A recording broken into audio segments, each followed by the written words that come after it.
115 candidates did not make it. So congratulations to all those who passed. And just a day after Muslim faithfuls observed the Feast of Tabaski, which is the most important holiday on the Islamic calendar, Germaine cornered an imam in the person of Dr. Amadou Tijan to find out what's next for Muslim faithfuls. Alhamdulillah wa salatu wassalamu ala rasulillah wa ala alihi wa sahbihi wa man wala wa ba'd. Assalamu alaikum wa rahmatullahi wa barakatuh. As the great feast has passed yesterday, so today we're inside the day that they call Ayyamu Tashriq. So Ayyamu Tashriq, the Prophet said that these are the 3 days that follow the Eid or the day of sacrifice, and is known in Arabic as Ayyamu Tashriq. These are days of celebration also in the Muslim culture, and the Prophet said that these are days that we should eat and drink. So we should continue eating and drinking and remembering Allah making a lot of takbirat. So the attitude of the Muslim here, particularly in this day, because yesterday he was busy with the sacrifice and eating, so today is the day that he will use the time to dry part of the meat to conserve it. He will distribute part of it to his neighbor. He will eat, drink, visit the neighbors, visit the family, and they should visit him also, and make sure that he remember Allah enormously inside this particular day, because there are days of remembering Allah. After every taslim of every obligatory prayer, he should make takbir, Allahu Akbar, Allahu Akbar, la ilaha illallah, Allahu Akbar, Allahu Akbar, lillahi alhamd. He should increase more of remembrance of Allah subhanallah, walhamdulillah, la ilaha illallah, wallahu Akbar, wa la hawla wa la quwwata illa billah. And those people that went for Hajj, they should make a lot of istighfar, and they should pray to Allah to accept their Hajj, because if Allah accepts their Hajj, they don't have any reward except Jannah. Still to come in this newscast, we take you into our holidays series to find out this time if parents give assistance to people where they send their children to spend the holidays. When I send them to a holiday like that, I have to make sure that they should have everything that is important. If you're just joining us, you're listening to the 2 p.m. News on 88.4 Royal FM and watching us live on Facebook at Royal FM Cameroon. Let's talk politics in this newscast with the Vice President of Cameroon Renaissance Movement Party for Women Group, Maître Michel Ndoki, and Barrister Richard Tamfu, who will know their fate in the party at the helm of the party this Saturday, as a complaint was filed by the Secretary General of the party for anti-party activities, defamation, just to name these, which were carried out by those two for a couple of days. The big wigs of the CRM party will be awaiting their sentence to be pronounced by the party's disciplinary council.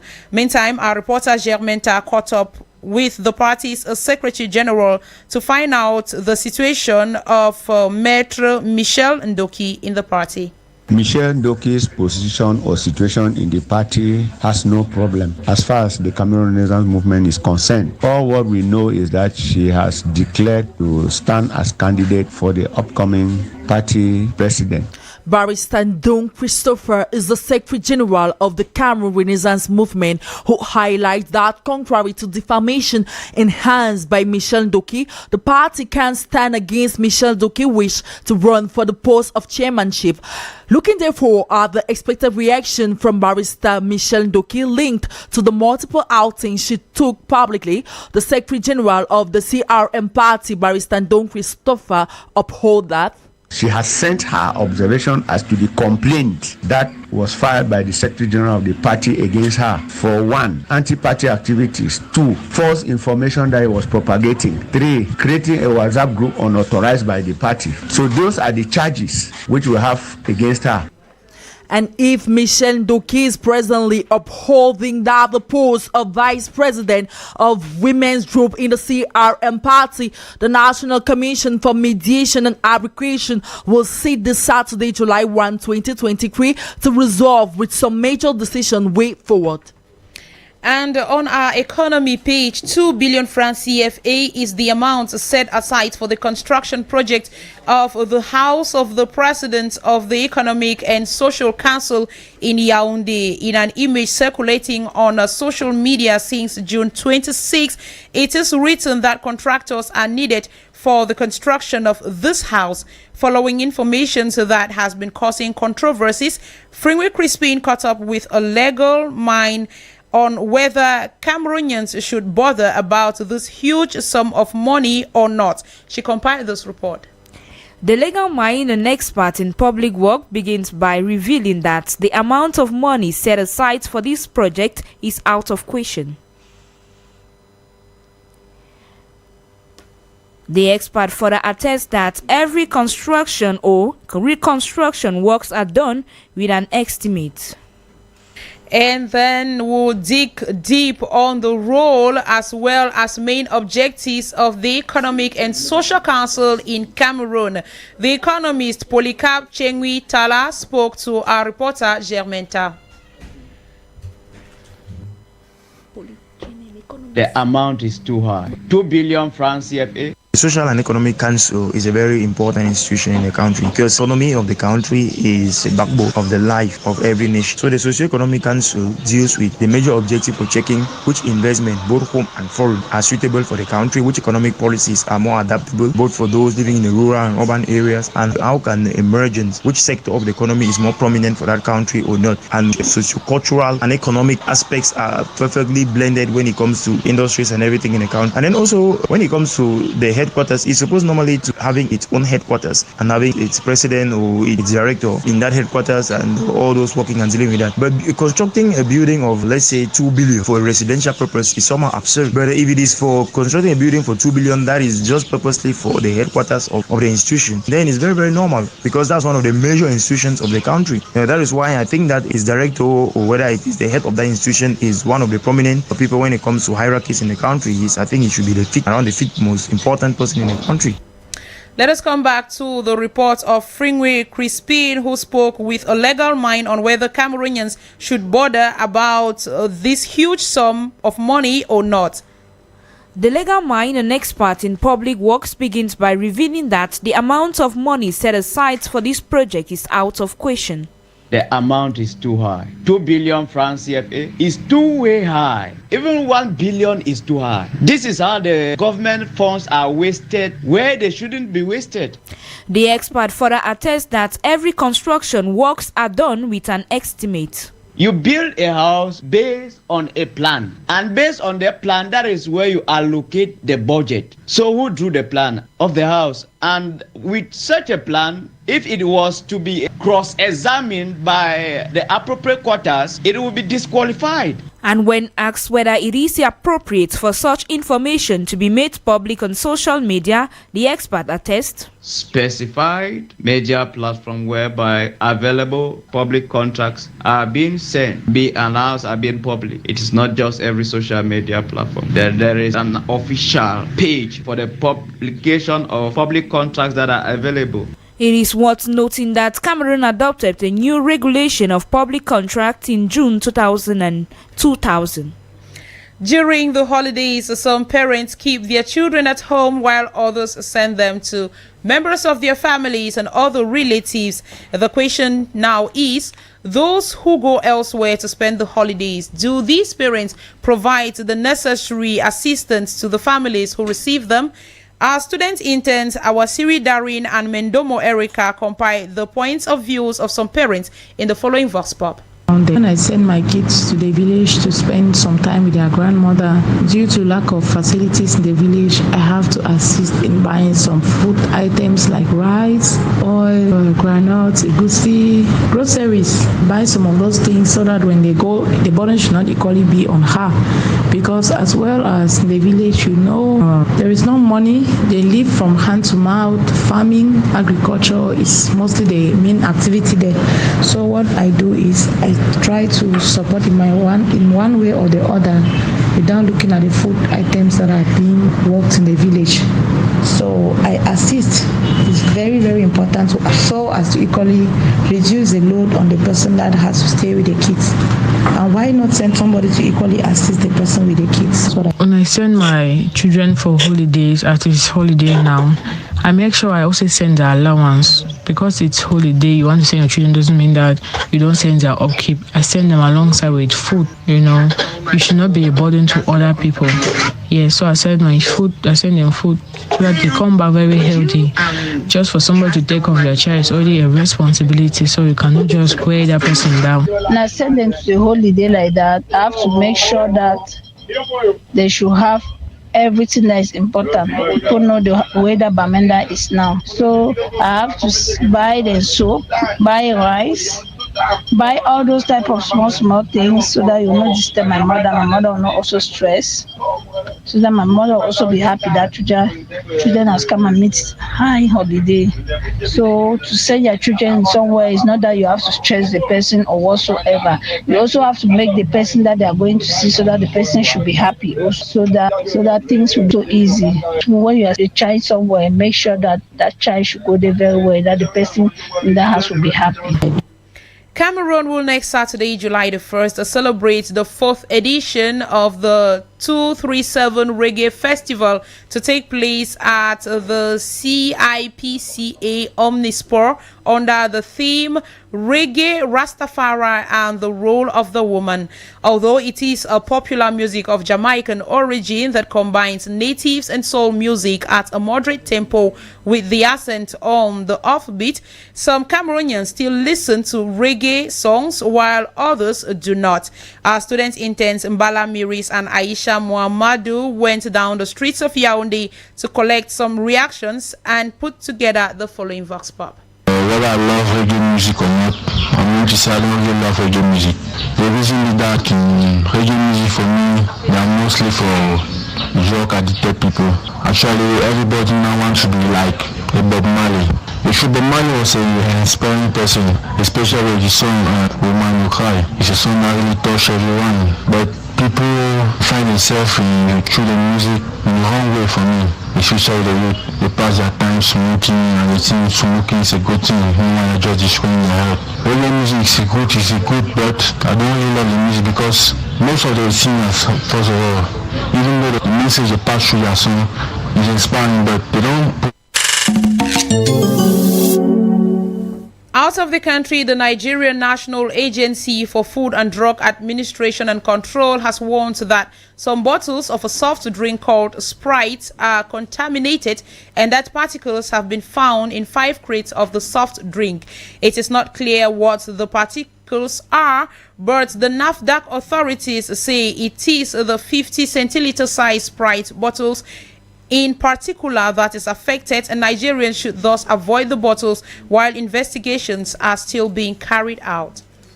The International Committee of the Red Cross in Sudan says it has facilitated the release of about 125 Sudanese soldiers held by the paramilitary rapid support forces. The troops said many of whom were wounded had been taken by bus from the capital Khartoum to the city of Wad Madani to the south. The war between Sudan's army and the paramilitary rapid support forces has caused a major humanitarian crisis, displacing close to 3 million people. The British government has lost the latest round in the legal battle over its controversial Rwanda deportation policy. The Court of Appeal has ruled in favor of a group of people who arrived to the United Kingdom in small boats plus an asylum charity who argued the policy is unlawful. A panel of 3 judges were split over whether Rwanda has qualified as a safe third country for UK asylum cases to be heard, and 2 said it did not. It is likely ministers will challenge the ruling in the Supreme Court. And at least 150 people have been arrested across France in a second night of violence triggered by the fatal police shooting of a 17-year-old driver. The police officer who shot the teenager has been placed under formal investigation for voluntary homicide. French President Emmanuel Macron has held a crisis meeting and called the violence on the streets unjustifiable in appealing for calm.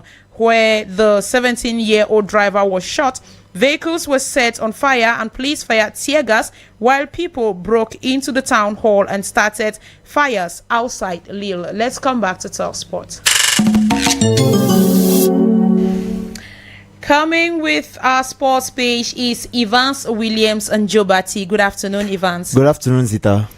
Evans, you have the results of the Northwest Regional League Mini Interpol first leg, which just ended. Kumba City Football Club beat Jalakwan Sports Academy in the first leg semi-final match of the ongoing Southwest Mini Interpol yesterday, 1-0 at the Middle Farm Stadium. Let us hear Jalakwan SA's coach Tete Edwin as he speaks through the microphone of Eratus Due. I can't be satisfied with the defeat because they don't merit the defeat. So despite that, I respect them, but I don't think they were more than me in the match. They didn't play anything, and I can't be satisfied with the defeat. I'm not satisfied with the defeat because I lost, because of the arbitration, the manner in which the referee handled the game. It's really funny. It's really a disgrace in Cameroon football. It really shows that Cameroon football is all about fraud and corruption and favoritism. It's really bizarre when you see the kind of way they give you a red card and even the penalties and things like that. But one goal down, I don't think it's anything. We'll go back and prepare and come for the second leg. My Bible tells me that in Proverbs 21, verse 30 to 31, that there's no human wisdom or understanding or plan that can stand against the Lord. The horse can be ready in the day of battle, but the victory is the Lord. So we'll see. If we in the second leg, they finally win us and they will go, we'll push them and support them and we'll prepare for next season. But I think we have tried so far and we have proven to the Southwest and Cameroon that we are an academy to be reckoned on, to be applauded, and we can make the difference. Meanwhile, the second leg matches comes up this weekend. Istanbul FA on her part lost to ISO SA on same score later that day. Zita. Evans' eyebrows have been raised on the UMS of Loom Samuel Eto'o saga, and on that issue, you had a chat with a legal mind.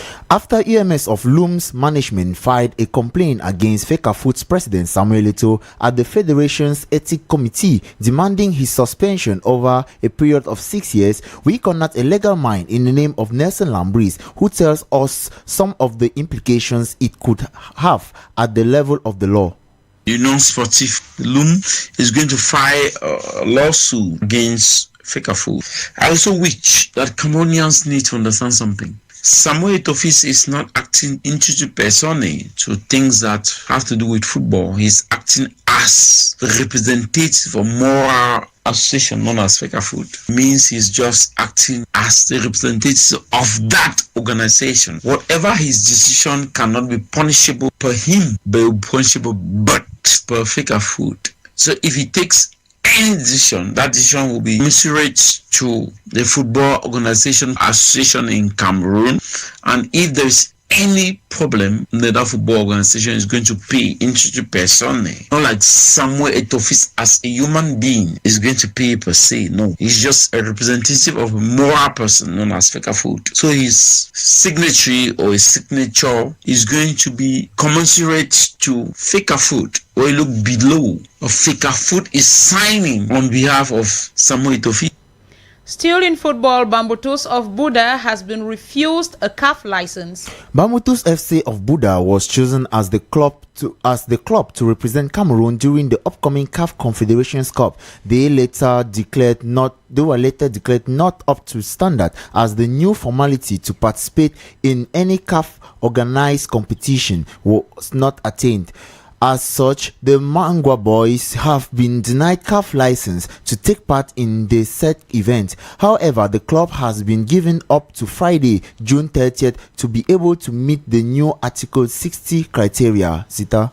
Evans, you say Cameroon will not be represented in the 2024 Paris Olympic Games in rugby. The national male rugby team were knocked out of the pre-qualification tournament in the Mauritius Island, which would serve as a decider for the upcoming Paris 2024 Olympic Games. In this regard, we got a sport analyst who gives us some of the main reasons as to why they came out so prematurely. Let us listen to Gilbert Fu as he speaks. The question I'll ask is, where do they play the rugby games in Cameroon? When you find them, they have what they call little meetings they always organize. That's like a week to the competition. They'll call players and they'll meet. They'll not really prepare well and they'll move to competitions. When you look at other nations like South Africa, Cote d'Ivoire, Senegal, and the others, they prepare well. They take time. They have a championship that's going on. If you ask us today to point out a championship that has a particular calendar in Cameroon, you won't be able. You get the point. So these are some of the difficulties that our rugby players have. They don't always have coherence when it comes to getting to the level, to the standards of others. And when you don't do that, you can't have the results you expect. What we have to do now is draw the lessons from our failures. You get the point. Why did we fail? We failed because we never had this, we never had that. Come back to the drawing board and see how we can move ahead. Grégoire Chama is here in the studio for a summary of this newscast in the French language. Bon après-midi, Grégoire. Good afternoon, MAPALAH ZITA. Acte 3 de la Masso, c'est le 9 juillet prochain au Palais des Sports de Yaoundé, l'apothéose. Déjà ce 29 juin est décisif pour les mutualistes retardataires qui ont jusqu'à 16 heures pour terminer avec leur souscription. Et dans les agences Renapro Finance SA, les responsables rassurent qu'ils ne ménagent aucun effort pour que chaque mutualiste puisse être à jour. Ils seront d'ailleurs tous servis, rassurent ces responsables. Mouvement pour la renaissance du Cameroun, le MRC, Maître Michel Ndoki et 2 autres cadres sont attendus le 1er juillet prochain devant le Conseil national d'arbitrage des médiations du parti. L'instance disciplinaire avait jusqu'au 22 juin dernier pour recevoir les observations des concernés accusés de déclarations mensongères et de diffamation suite à une plainte du secrétaire général de ce parti. Soudan, le comité international de la Croix-Rouge confirme avoir facilité la libération de 122 détenus. Ces détenus sont des soldats des forces armées soudanaises retenus captifs par les forces de soutien rapide. 44 de ces détenus sont blessés et tous ont été transférés à Ouadani, la capitale. Intervenant dans un contexte d'agitation politique, la libération de ces soldats est perçue comme une avancée dans les négociations en vue du retour au dialogue et à la paix dans ce pays. Football pour finir, péril sur la participation de Bambutos Club de Mbouda en Coupe d'Afrique Interclub saison 2023. Le club de Mbouda n'a pas respecté certains critères pour l'obtention de la licence CAF qui donne accès aux compétitions de la Confédération africaine de football. Dans une décision rendue publique hier, la FECAFOOT donne jusqu'à demain à Bambutos Club de Mbouda de faire appel.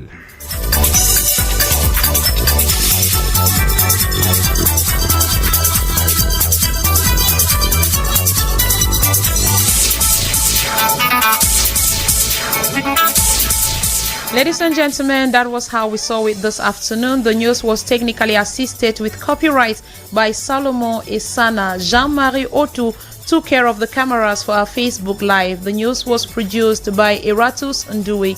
News editing, Germaine Ta. Editorial coaching, Abel Bella Samari. Coordination from station manager, Jean-Patient Salah. And general supervision from Reverend Pastor Bisai Emmanuel Noel. For presentation, my name is MAPALAH ZITA. Thanking you for listening and wishing you an interesting afternoon in the company of programs over 88.4 Royal FM. Up next, you will be entertained with good music by Salomon Esana. Stay tuned and stay blessed.